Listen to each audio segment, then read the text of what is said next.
மத்திய பட்ஜெட் கோவிந்தா கோவிந்தா பாடல் பாடி காதில் பூக்களை சுற்றிக் கொண்டு கோவையில் ஆர்ப்பாட்டம்.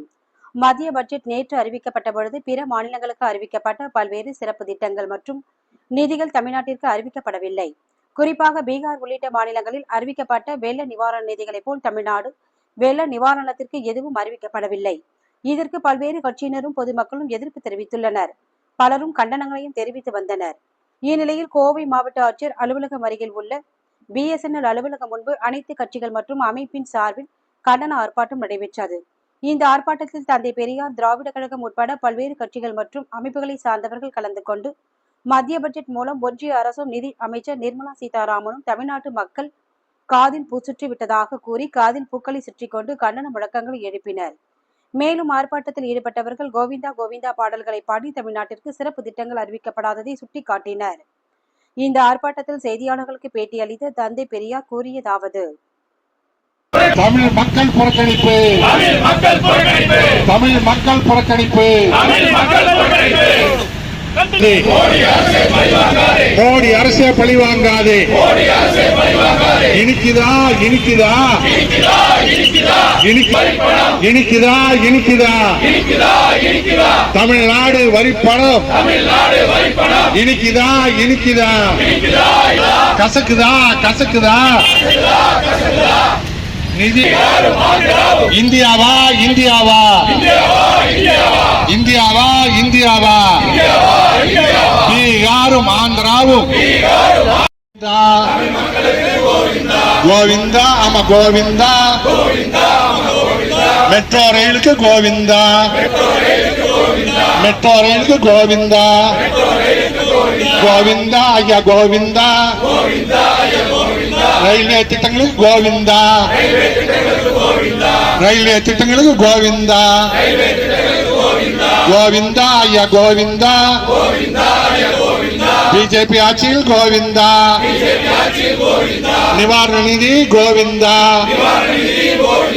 கோவை மக்களுக்கு கோவிந்தா நிர்மலா மாமியின் கோவிந்தா கோவிந்தா கோவிந்தா ஐயா கோவிந்தா மோடி ஆட்சியில் கோவிந்தா மோடி ஆட்சியில் கோவிந்தா தமிழ்நாட்டுக்கு கோவிந்தா தமிழ் மக்களுக்கு கோவிந்தா கோவிந்தா ஐயா கோவிந்தா மோடி ஆட்சியில் கோவிந்தா கோவிந்தா அம்மா கோவிந்தா கோவை மெட்ரோ ரயிலுக்கு கோவிந்தா கோவை மெட்ரோ ரயிலுக்கு கோவிந்தா கோவிந்தா அம்மா கோவிந்தா ரயில்வே திட்டங்களுக்கு கோவிந்தா கோவிந்தா அம்மா கோவிந்தா பிஜேபி ஆட்சியில் கோவிந்தா நிவாரண நிதி கோவிந்தா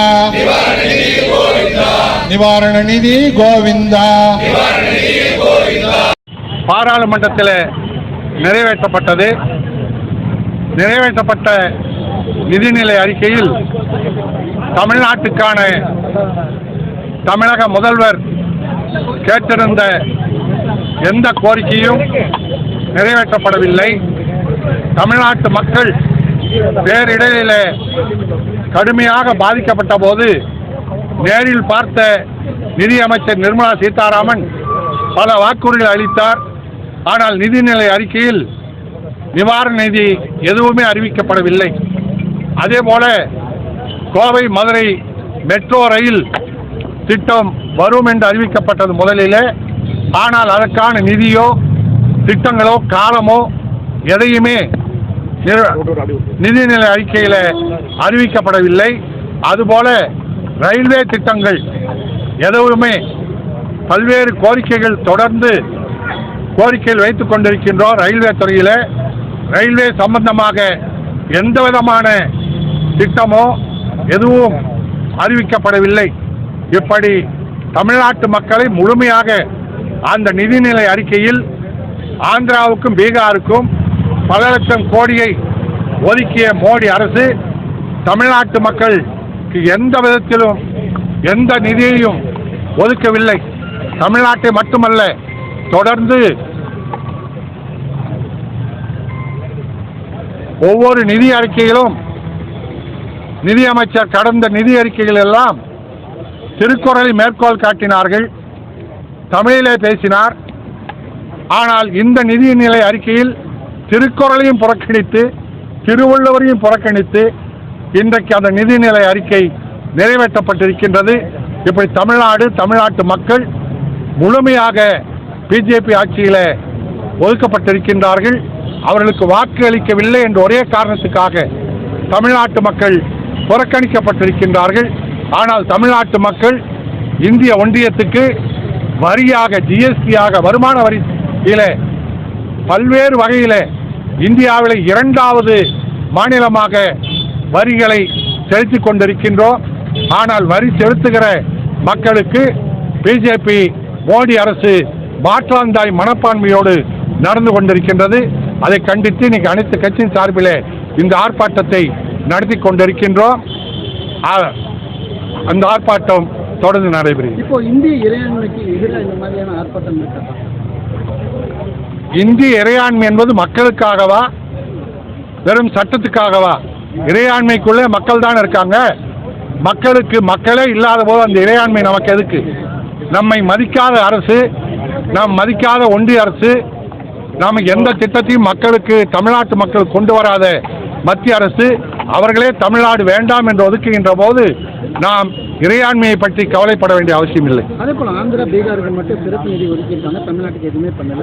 அடுத்த நடவடிக்கை நிச்சயமாக அடுத்த அனைத்து கட்சிகளும் திட்டமிட்டு இங்கு எந்த மத்திய அமைச்சர்கள் வந்தாலும் அவர்களுக்கு கருப்பு கொடியை காட்டுவோம். ஓகே.